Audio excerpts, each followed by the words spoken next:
Salve, salve amigos do Automobilismo de Disciplina, sejam muito bem-vindos ao Hyperpole Brasil, canal dedicado a trazer informações e notícias sobre os principais campeonatos de endurance do mundo. E hoje eu vou trazer aqui algumas dúvidas e algumas informações que eu tenho visto que a galera não tem entendido muito bem lá no chat da transmissão do Grande Prêmio. Então agora quando alguém perguntar é só mandar esse vídeo. As 24 horas de Le Mans 2025 já começou. Na quarta-feira, dia 11, teve os treinos e o primeiro quali. E na quinta a gente teve mais alguns treinos e as sessões de Hyperpole. Aí na tela você confere o resultado das Hyperpole 2 de cada categoria. Então esse vai ser o topo do grid de largada. Na categoria LMGT3, a gente teve a Aston Martin da equipe Heart of Racing Team, carro número 27, fazendo a pole position aí com o Mattia Drude. Na categoria LMP2, a gente teve a TDS Racing, fazendo o primeiro tempo aí com o carro 29, né, que foi pilotado pelo Matthias Besch. E na Hypercar a gente teve o Alex Lynn, fazendo o melhor tempo com o Cadillac Hertz Team J de número 12. E como a pergunta mais comum que teve no chat é quem são os brasileiros, aí vai uma lista e a posição de cada um no grid de largada. Na categoria LMGT3, a gente vai ter o Dudu Barrichello, tá correndo com o Aston Martin, da equipe Racing Spirit of Le Mans, carro número 10, vai largar em P18. O Custódio Toledo, que corre pela Richard Mille AF Corse, corre de Ferrari, carro número 150, e ele bateu logo no primeiro qualificatório, então eles vão largar em último. Tem também o Daniel Serra, que corre pela equipe Castle Racing, né, corre de Ferrari também, número 57. Vai largar em P15. E por último aí o Daniel Farfus, né, da The Band Team WRT, ele que corre com a BMW de número 31, vai largar em P16. Na categoria LMP2 temos o Pietro Fittipaldi, que corre pela United no carro 22 e ele larga em P5. E um detalhe do Pietro Fittipaldi é que ele foi inscrito como piloto norte-americano e não como piloto brasileiro. Então vocês vão ver a bandeirinha dos Estados Unidos do lado do nome dele e não a bandeirinha do Brasil. E o Daniel Schneider, que também corre pela United, só que no outro carro, carro 23, e esse vai largar em P4.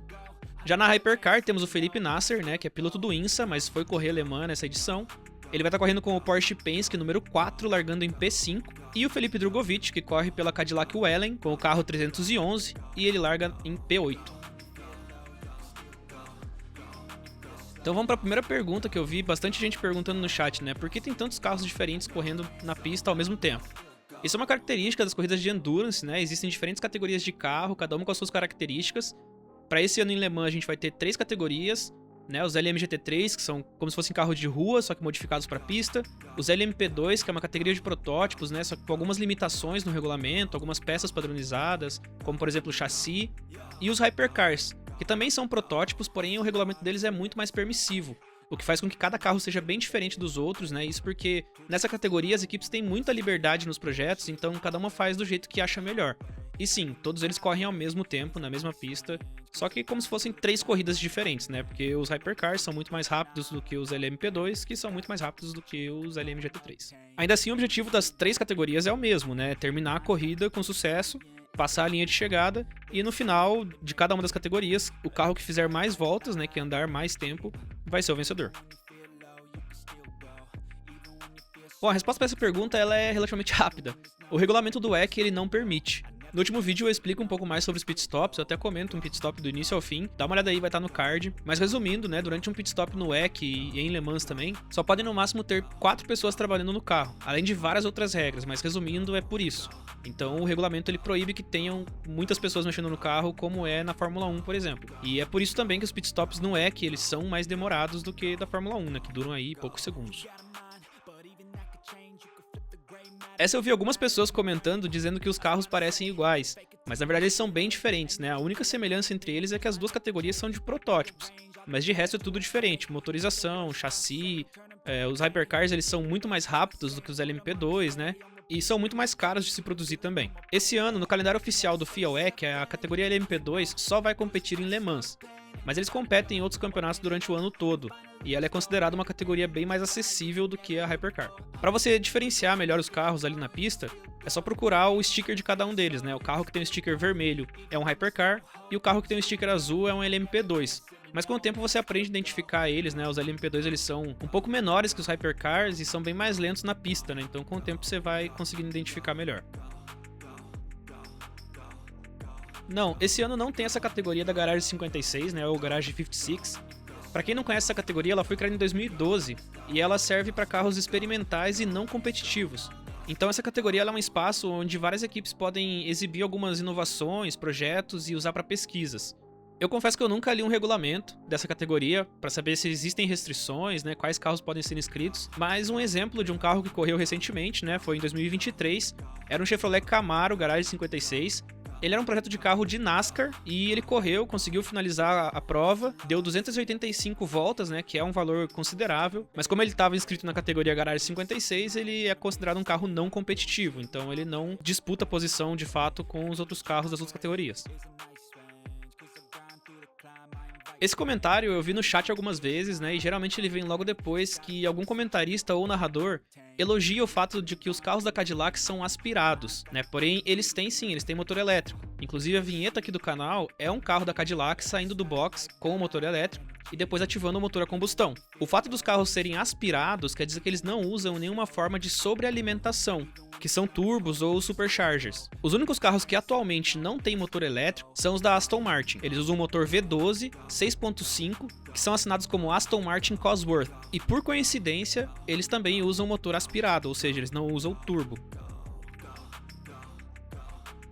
Pode parecer que o quali numa corrida de 24 horas não é tão importante, porque muita coisa pode e acontece numa corrida com essa duração. Porém, quando se trata de Le Mans, as equipes preparam estratégias diferentes de acordo com a posição de largada e muitas outras variáveis. A estratégia para uma corrida dessa é um negócio extremamente complexo, mas como estamos falando de uma corrida, largar na frente é sempre uma vantagem. Seja por ter ar limpo por mais tempo, não ter ninguém correndo na sua frente, pegar tráfego em momentos específicos que vai beneficiar a sua corrida, e várias outras variáveis que vão impactar na estratégia das equipes. E além do mais, né, tem a parte básica que é largar na frente facilita terminar na frente. Ambas as equipes não se inscreveram para nenhuma competição do FIA WEC para esse ano. As duas competem no INSA, na categoria Hypercar. Tem também algumas equipes que são clientes da Lamborghini nas categorias de GT lá no INSA, mas para o FIA WEC não temos nenhuma equipe de marca inscrita e também não temos nenhuma equipe que é cliente de nenhuma dessas marcas na categoria LMGT3.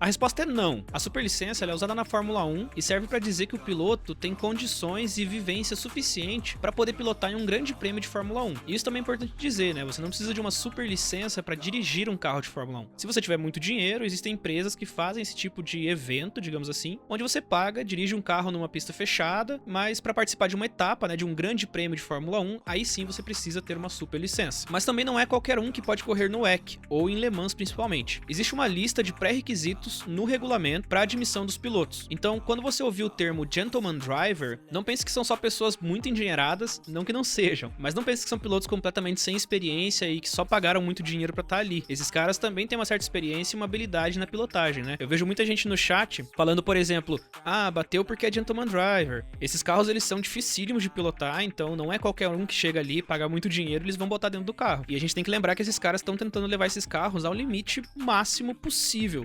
E nessas condições, a gente vê até bons pilotos, né? Pilotos muito experientes e com muita habilidade, cometendo alguns erros também e sofrendo alguns acidentes e tudo mais. Faz parte da corrida.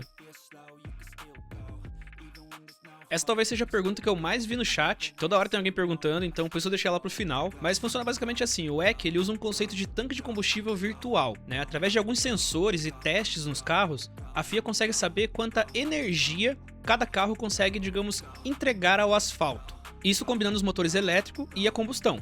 E aí, com o resultado desse cálculo, eles estipulam quanta energia um carro pode entregar em um stint. Eu já expliquei o que é um stint também em outro vídeo, dá uma olhada lá. E quando a gente fala de energia, não é energia elétrica, é energia, digamos, de movimento mesmo. Por isso que também você escuta o pessoal falando da potência desses carros em quilowatts, ao invés de usar o cavalo de potência que a gente está acostumado. Isso quer dizer que cada carro tem um limite de energia que ele pode gastar, digamos assim. Lembrando que essa energia que a gente está falando não é energia elétrica, então esse mostrador ele não mostra a carga da bateria.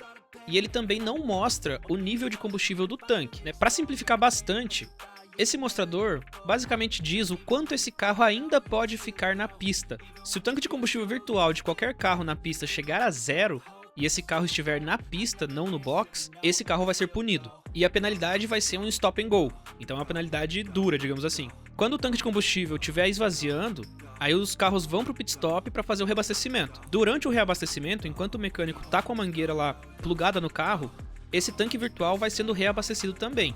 Mas lembra que não é proporcional. Então a quantidade de combustível que entra no carro não é exatamente a quantidade que a gente está vendo ali na recarga do tanque virtual. Ele é só uma representação pra gente entender mais ou menos quando os carros têm que ir pro pit. Bom, por esse vídeo é isso. Espero ter respondido aí a dúvida de algumas pessoas. Tentei pegar as dúvidas que eu mais vi ali no chat, né? Eu tô lá todos os dias, todas as sessões, treinos, qualificatórios. Vou tentar ficar o máximo de tempo possível na corrida também. E se tiver alguma dúvida, quiser me perguntar por lá, eu sempre respondo pelo chat quando eu posso também. E é isso. Muito obrigado por quem assistiu. Deixa aí a curtida, se inscreve no canal, blá blá blá. E a gente se vê no próximo vídeo. Paz!